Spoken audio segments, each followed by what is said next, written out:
Steph, I know there's been conversations this year about Caitlin relinquishing some of the ball handling duties. How did that idea kind of come about, and how did she take it? Was she on board? I guess, how did the leg sleeve come about? I knew that would be the first question. Look closely at the screen. No, do not just glance at it. Really look into her eyes in that exact moment. Listen to the subtle, almost imperceptible sigh before she even begins to formulate her answer. Watch the way her posture shifts, the slight drop of the shoulders, the momentary break in that usually unshakable media-trained veneer. What you are witnessing right there is not just a standard press conference interaction. What you are watching is a generational superstar who is getting absolutely fundamentally exhausted by the exact same narrative being shoved down her throat day after day. You can hear the pure, unadulterated irritation dripping from her voice. You can feel the sheer frustration radiating through the microphone. For 3 straight weeks, every single time Caitlin Clark has sat down at a podium, every single time she has faced a bank of cameras, and every single time she has laced up her sneakers for a media availability session, she has been bombarded with some regurgitated, repackaged version of the exact same mind-numbing question. Caitlin, how do you feel about playing off the ball? Caitlin, are you comfortable sharing the point guard duties? Caitlin, is it hard not being the primary engine of the offense? Over and over and over again. And Clark, who has been nothing but fiercely professional, relentlessly patient, and incredibly diplomatic for her entire meteoric career, is finally, undeniably, starting to show the cracks. Now, let us be very clear here. These are not massive, explosive cracks. We are not talking about a spectacular meltdown. She is not flipping tables, she is not screaming at reporters, and she is not storming out of the press room. What we are seeing is actually much more dangerous. We are seeing a flicker of pure, simmering annoyance in her eyes. We are hearing a slightly more sarcastic, biting change in her tone. We are getting shorter, more clipped answers than we usually get from someone who is historically very generous with her basketball insights. It is the kind of subtle, underlying body language shift that tells anyone paying attention that this franchise player is exactly one more poorly phrased off-the-ball question away from completely snapping and telling the media, the coaching staff, and the entire world exactly what she really thinks. And that is exactly why we are diving so incredibly deep into this today. Because this off-the-ball conversation is no longer just a tactical basketball debate, it is transformed into the most dangerous, highly volatile ticking time bomb inside the entire Indiana Fever organization. You have to understand the psychology of an elite, absolute killer of a competitor. When a player explodes at the media, when they have a massive rant, it creates a massive headline for about 24 hours. ESPN talks about it, Twitter goes crazy, the talking heads debate it, and then it is gone. The pressure is released, but a player who simmers? A player who bites her tongue, smiles for the cameras, and holds all of that deep-seated frustration inside? That creates a season-long toxic undercurrent of tension that can completely derail a locker room and sabotage a championship timeline. And right now, make no mistake about it, Caitlin Clark is simmering on high heat. If you look at her answers, she is technically saying all the right things. She plays the good soldier. She says, hey, if my teammate is standing there and they are not being guarded, why wouldn't I just pass them the ball? That is just an unselfish basketball play. But the sheer enthusiasm is completely gone. The electric, vibrant, almost obsessive energy that she normally brings to questions about raw basketball competition, about destroying defensive schemes, about the pure art of winning that energy is noticeably, painfully absent. Instead, it is replaced by a drained, exhausted, almost robotic energy whenever she is forced to discuss her off-the-ball role. She literally lights up when she gets to talk about the actual game of basketball. She physically dims when she has to talk about the media narrative surrounding her role. And here is the massive, unavoidable problem for the Indiana Fever. This narrative is not going away. It is not fading into the background. And the primary reason it is not going away is because head coach Stephanie White keeps unintentionally feeding the absolute monster. Stephanie White went on the record again this week, and she aggressively defended the off-the-ball concept as if it were the most obvious, bulletproof strategic decision in the history of the sport. She literally said, "This is not some revolutionary idea." She framed the entire concept as the ultimate compliment to Clark's devastating offensive gravity. White explained, and fairly accurately from a pure X's and O's standpoint, that the way opposing defenses guard Caitlin Clark is so insanely intense, so completely unprecedented in the history of the WNBA, that something has to give. Opposing teams are picking her up 94 feet from the basket. They are face guarding her before the ball is even in bounds. They are trapping her viciously on every single pick and roll. They are bumping her, grabbing her, holding her, and physically punishing her every single time she takes a breath on the hardwood. So, according to the coaching staff, moving her off the ball is a brilliant, necessary way to counter that suffocating pressure and let her actually breathe, let her find open space, and let her operate without two defenders draped over her shoulders.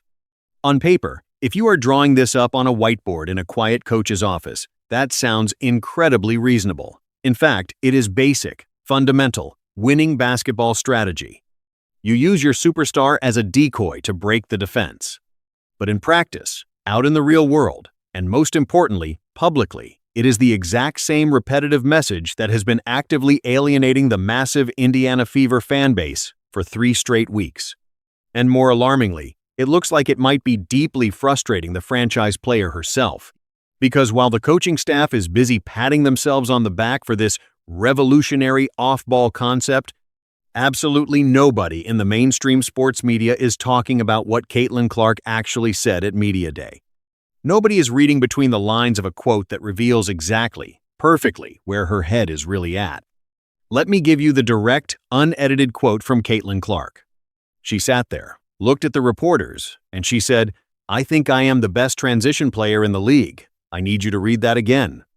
I need you to let that sink deeply into your basketball brain." She did not say, "I am a really great off-ball spot-up shooter." She did not say, "I am so incredibly excited about this new guard rotation and running off screens." She did not say, "I love being a decoy." She boldly, confidently declared, "I am the best transition player in the league." Now, if you know anything about the game of basketball, you know that transition basketball is the exact polar opposite of running slow, methodical, off-ball half-court sets. Transition is pushing the absolute pace. Transition is grabbing the defensive rebound and running the floor like an absolute gazelle. Transition is making split-second, lethal, devastating decisions at full speed, going downhill, with the basketball squarely in your hands. That is exactly what Caitlin Clark wants to do. That is where her genius lies. That is where she sees herself as the absolute best player in the entire world. And she looked the media dead in the eye and told them that directly. When your franchise player, the player who is single-handedly shifting the economic reality of the entire league, tells you she thinks she is the best transition player alive, she is sending a massive, flashing neon sign telling you exactly what she wants. She wants the rock. She wants to dictate the tempo. She wants to be the primary, unstoppable engine of the entire offense. She absolutely does not want to stand over on the wing, parked in the corner, waiting patiently for a secondary, less threatening guard to slowly walk the ball up the court and maybe, eventually, find her in a sluggish, predictable half-court set. And her visible, growing irritation with these endless media questions is a direct, undeniable reflection of the massive psychological gap between what she inherently wants to do on the basketball court and what the coaching staff keeps relentlessly, publicly promoting in every single press conference. Now, do not get me wrong here. We have to be fair to the coaching staff's basketball logic. Stephanie White's tactical argument does have massive basketball merit. If you look at the tactical reality of the preseason games, defenses are keying in on Clark more than any other human being who has ever stepped foot in the WNBA. They full-court press her to the point of absurdity. They aggressively deny her catches even when she is 30 feet from the hoop. They trap her on every ball screen with a violence that borders on flagrant. Moving her off the ball in certain, very specific half-court situations can absolutely shatter that immense pressure. Clark herself, because her basketball IQ is off the charts, explained the sheer genius of it. She talked glowingly about running inverted actions with Aaliyah Boston. Think about it. When Caitlin Clark, the most lethal shooter on the planet, sets a screen for a dominant big like Boston, the opposing defense goes into an absolute, hyperventilating panic mode. Do they switch the screen and leave a small guard on Boston in the paint? Do they trap Clark and leave Boston rolling completely wide open to the rim? It creates a massive, unsolvable mismatch. And when executed properly, it is beautiful, unguardable, championship-level basketball. But here is the critical, fatal flaw in the Fever's approach. There is a massive, world-size difference between using off-ball sets as a clever, situational, tactical weapon in your back pocket and building your entire public messaging and organizational narrative around moving Caitlin Clark away from the basketball. The coaching staff, for whatever bewildering reason, has been doing the latter. Every single press conference, every pre-game interview, every post-game public comment has included some heavy-handed reference to Clark playing off the ball. And it is the sheer, overwhelming repetition of that specific message that is creating the profound irritation we are seeing. It is not the concept itself that she hates. Clark understands the concept perfectly. She is a basketball savant. It is the undeniable fact that this specific narrative has been allowed to become the defining, overriding story of the entire preseason, instead of just remaining a minor tactical footnote buried in the playbook. And you need to stay right here with me, because this psychological tension is no longer just confined to the basketball court. It is violently bleeding into everything the organization touches, including their digital presence and social media. Let's pivot for a second to something that happened just a few days ago, something that perfectly encapsulates this entire messy dynamic. During a recent media availability, a reporter actually had the audacity to ask Caitlin Clark about a compression leg sleeve she was wearing to practice. Yes, you heard that right. In the middle of all this tactical drama, a reporter is asking the greatest offensive weapon in the game about her fashion choices and a piece of medical fabric. The irritation on Clark's face was palpable. She sarcastically shot back, "Yeah, I knew this was going to be the first question. I wanted to ask about golf, but we went to the leg sleeve." She was good-natured about it, sure, but the underlying annoyance was screaming loudly. She is essentially saying, "What am I supposed to say? It's a leg sleeve. I want to talk about basketball." But it gets so much worse, and so much more revealing, when you look at what happened on Instagram. The Indiana Fever's official social media department posted an Instagram carousel featuring Aaliyah Boston and Caitlin Clark. It was meant to be standard, hype-building promotional content. But in one of the photos, Clark's hand appeared incredibly, bizarrely distorted. It was clearly, unmistakably generated or heavily edited with cheap AI. It looked absolutely ridiculous. And what did Caitlin Clark do? Did she ignore it? Did she send a private text to the PR team? No. Clark herself went straight to the comment section of her own team's official public post and dropped 3 devastating words: "New hand alert." She was publicly, mercilessly mocking her own team's social media department for millions of people to see. She was casually calling out the Indiana Fever organization for using lazy, sloppy AI to create embarrassing promotional content that made their franchise star look like a mutant. And of course, the internet absolutely loved it. The fans ate it up because it was funny, it was incredibly authentic, and it was exactly the kind of unfiltered, sharp-witted Caitlin Clark that millions of people adore. But if you look underneath the humor, if you analyze the subtext of that comment, there is a much deeper, far more concerning psychological message being broadcast. Caitlin Clark is paying attention to absolutely everything this organization does. She is watching every move. She notices when the social media team cuts corners and uses sloppy AI. She notices when the coaching staff stubbornly repeats the tired off-ball narrative every single day to the press. She notices when the media asks her about a compression leg sleeve instead of her lethal pick-and-roll strategy. She notices when the anonymous GM survey disrespectfully ranks her 7th for best passer in the league, despite her leading the nation in assists. She notices absolutely everything. And the mild, sarcastic irritation she is finally starting to show at these press conferences is not just about one bad question.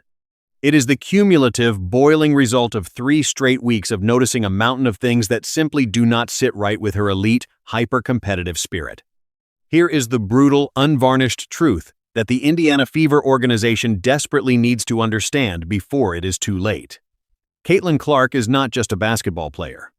She is the most valuable, transformative asset in the entire history of women's professional sports. Period. She generates more pure revenue, she drives more insane television viewership, and she sells more arena tickets in minutes than any other player on the planet could even dream of.